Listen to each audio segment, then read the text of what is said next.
Hello students, आज हम economics का चैप्टर नंबर 3 पढ़ने जा रहे हैं जिसका नाम है मनी एंड क्रेडिट। इस चैप्टर में हम समझेंगे कि करेंसी का क्या रोल होता है, बैंकिंग सिस्टम कैसे काम करता है और क्रेडिट यानी लोन लेने और देने का सिस्टम हमारी इकोनॉमी में कितना ज़रूरी है। तो चलिए स्टार्ट करते हैं हम अपने इकोनॉमिक्स के चैप्टर नंबर 3 को।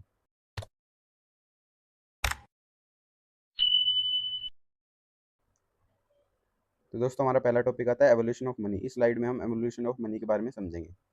तो सबसे पहले चलता था बार्टर सिस्टम, जहाँ गुड्स के बदले गुड्स एक्सचेंज होते थे।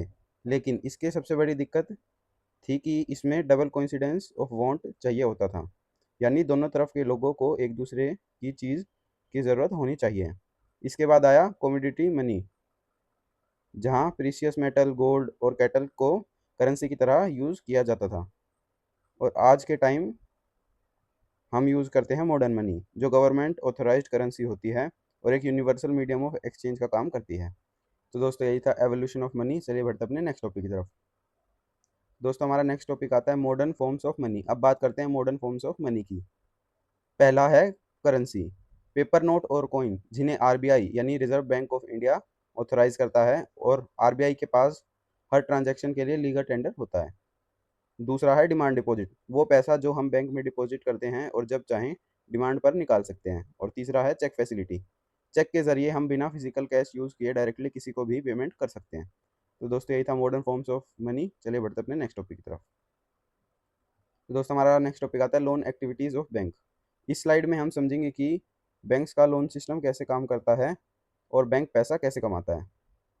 बैंक डिपॉजिटर्स यानी पैसा जमा करने वाले और बोरोवर्स यानी लोन लेने वाले के बीच में इंटरमीडियरी का काम करता है।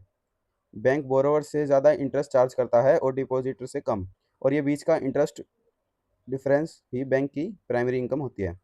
उसके बाद दोस्तों, हमारे पास एक इंपॉर्टेंट नोट आता है कि बैंक लगभग 15% लिक्विड कैश अपने पास रखता है कस्टमर विड्रॉल के लिए। तो दोस्तों, यही था लोन एक्टिविटीज़ ऑफ बैंक। चलिए बढ़ते हैं नेक्स्ट टॉपिक की तरफ।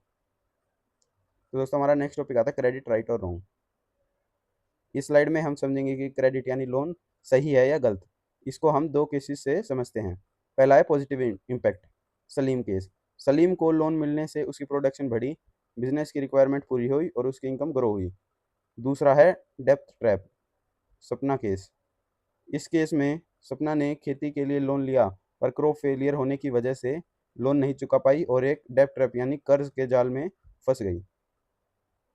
इसका कंक्लूजन है क्रेडिट एक पावरफुल टूल है, लेकिन तभी जब रिस्क मैनेज्ड हो और रीपेमेंट पॉसिबल हो।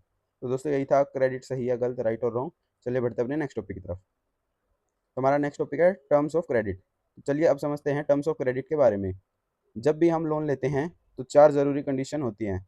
फर्स्ट, कोलेटरल, लोन के बदले बैंक के पास गिरवी रखी जाने वाली एसेट या सिक्योरिटी। सेकंड है इंटरेस्ट रेट, बोरोड अमाउंट पर लगने वाला एक्स्ट्रा चार्ज।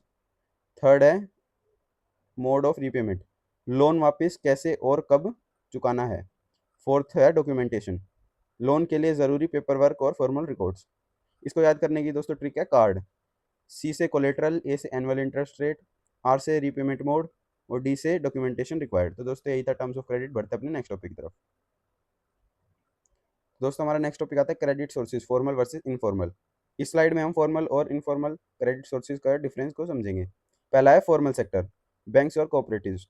इन्हें आरबीआई सुपरवाइज करता है, इनका इंटरेस्ट रेट कम होता है और सारे टर्म्स ट्रांसपेरेंट होते हैं। और दूसरा है informal sector, money lenders, friends, relative. इन पर कोई सुपरविजन नहीं होता, ये बहुत हाई इंटरेस्ट चार्ज करते हैं और बोरोअर का फ़ायदा भी उठा सकते हैं।